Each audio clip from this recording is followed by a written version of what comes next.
Letitia James is back guilty of what she accused Trump of. I've got about 8 million articles on her. Welcome to the Doug TeNapel channel as we go through the news together. Leave a comment, of course. Give us a thumbs up. Leaving a comment really helps this channel out. It pushes it out way beyond our audience, so thank you guys for watching. Let's get to the article. First one here. This is just a headline. WhiteCollarFraud.com has Letitia James spent $41,000 in taxpayer funds on private jet flights while campaigning. Private jets, missing contracts, and troubling parallels to campaign travel. Over a 13-month period, New York attorney Letitia James spent $41,000 in taxpayer funds on a private jet travel. The flights were paid to a vendor used by no other New York state agency with no visible contracts, passenger records, or travel justifications in public databases. Several trips align with known campaign events. No reimbursements appear in state for campaign records. The same vendor was later paid by James's campaign. That's illegal. We got to send her to prison for life on that one. A public jet takes off. No public schedule, no contract item. See, you have to put all this in your payment records. You have to itemize it all and deduct it all to make it legal, part of your campaign. Now, wait, there's more. Let's get in here on Chew. This is Sam E. Antar's Twitter account, who's really good on Letitia James. Hello, New York State, Letitia James. Since you're so focused on how taxpayer money is spent, care to explain this? Investigation. New York attorney Letitia James charged taxpayers $41,000 for private jet travel with red flags over a 13-month span. The vendor has not used any other New York agency. That's already in. This is all of it itemized on what it costs. 3 days after a contentious 2020 presidential campaign, she takes an amount of $5,400. The exact same day, her campaign paid $2,000 for a Martha's Vineyard rental, $7,000. So that's just all of it itemized after Letitia James wrote this on X. That's in response to her. Reminder, the Trump administration is attacking Social Security services and benefits to vulnerable Americans need. It's shameful and it's going to harm millions of people across our nation while she takes trips to Martha Vineyard with no itemization and extract and reduce and pulls it out of her campaign. But wait, there's more, because she's also committing some kind of a real estate fraud breaking investigation. We've uncovered legal documents showing New York Attorney General Letitia James declared a Virginia house her principal residence just weeks before leading the Trump fraud trial. Number one, she signed, I hereby declare, that's a legal statement, that I intend to occupy this property as my primary residence. The $219,000 mortgage required occupancy within 60 days while she was in New York court daily. New York law, moving out of state equals automatic office vacancy. The property and mortgage missing from her official disclosures. This wasn't boilerplate. It was a standalone legal declaration. They were not written by a lawyer acting on James's behalf. They were her words, her intent, her signature. Thank you, Letitia James. You're all done. We're on you, though. Okay, wait. Here's a little more backfill from another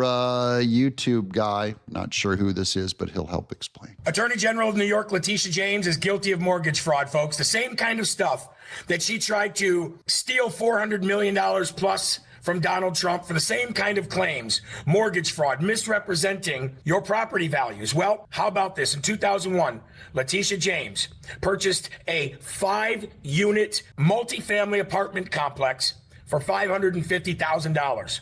In 2005, she refinanced that loan from a company called Aegis, which gave her a low of 7.2 mortgage rate interest that would continue to blow up to a ceiling of 10.2 over time. In 2011, she then took advantage of a federal program called HAMP, which is Home Adjustable Modification Program.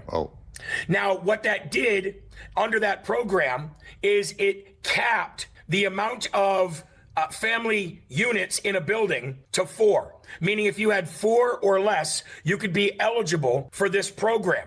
And under this program, it means that your loan would not balloon up to the maximum of 10.2%. She then listed multiple times over the last 2 decades, as she's refinanced this place over and over and over again, that the apartment complex had 4 units. That ended up saving her over time, tens of, if not hundreds of thousands of dollars. So in the original 2001 purchase, it was a 5-unit complex. All right. Look, the main thing is Letitia James went after Trump with an electron microscope on his business dealings to try and take over Trump Tower. And when it comes to her own personal real estate management, she went after him hardcore. Here she is. This is every word that comes out of her mouth is, I doubt it. Is all I'm saying. We did not expect this result. This is when Trump first won the election. But we are prepared to respond to this result. Ooh, respond. And my office has been preparing for several months because we've been here before.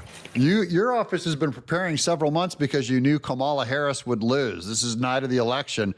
And yet now she says her office has been preparing for several months that Trump was going to win.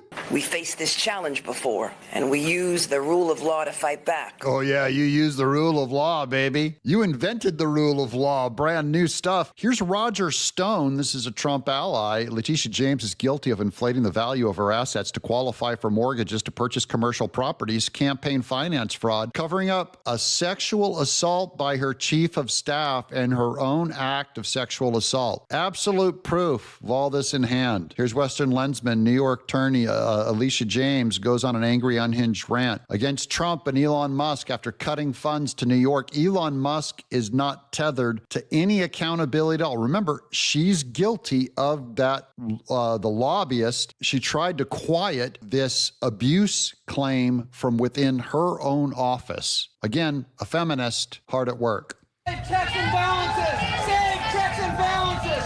Save checks and balances! And as attorneys general, we're not going to bow to the president or to Elon Musk. Yes, you will. You bow to president, bow to Trump, bow to Elon Musk. You already did. By the way, anytime you have to say, I won't bow to you, I never say like, I won't bow to the Democrat Party. It's obvious I won't. I'm not subservient to them. It's obvious. But her saying I won't bow is because it's an admittance that Trump and Elon Musk live rent-free in her head and own her. It's like, I won't bow to you. I won't bow to you. Bow to your king, Letitia. It's important that individuals understand that right now Elon Musk is untethered to any accountability at all. Thank goodness. That's why he's not part of the administration. That's why he's not tethered to them at all. And the fact is that they would like for us to engage in an ideological litmus test. And that's why they've paused funds. That's why they have freezed Social Security and veterans payments, and payments to the state of New York and to states all across this nation. It is unacceptable, unconstitutional, ultra-vires. They've exceeded their authority. Nah, we'll see. We'll let the courts decide that. That's Trump's not paying them because she won't change their position on trans surgeries. He's banning them. They won't ban their DEI practice, which, by the way, you're looking at DEI practice right now in action. And so it's important that attorneys general representing our respective states stand up and enforce the rule of law because whatever. Rule of law. She looked like she's been taking lessons from Jasmine Crockett on how to communicate. Okay, here's back to Sam E. Antar. Hey, New York State Letitia James, you failed to stop sexual harassment against your own employees. Own it. So this is based on another New York Attorney General, Letitia James's tweet. Con Ed failed to stop racial harassment against its employees and unwanted romantic sexual advances and comments towards women. Today, we are ensuring this illegal, dangerous, and toxic behavior is never tolerated again. Here's the headline. Ex-aide accusing New York Attorney General Letitia James's former chief of staff of sexual assault says he also blocked her hire. So Letitia James is involved in a cover-up. Now, it's a normal office cover-up. I'm saying it's kind of normal. It doesn't make it right, of course. And then here's Alina Haba. We're going to end on her final quote here, 37 seconds. I see this a lot on Twitter. Where are the arrests? Where are the arrests? Well, again, you have to go through a process. You have to make sure that you are vetting it. We are not Letitia James. We are not Alvin Bragg.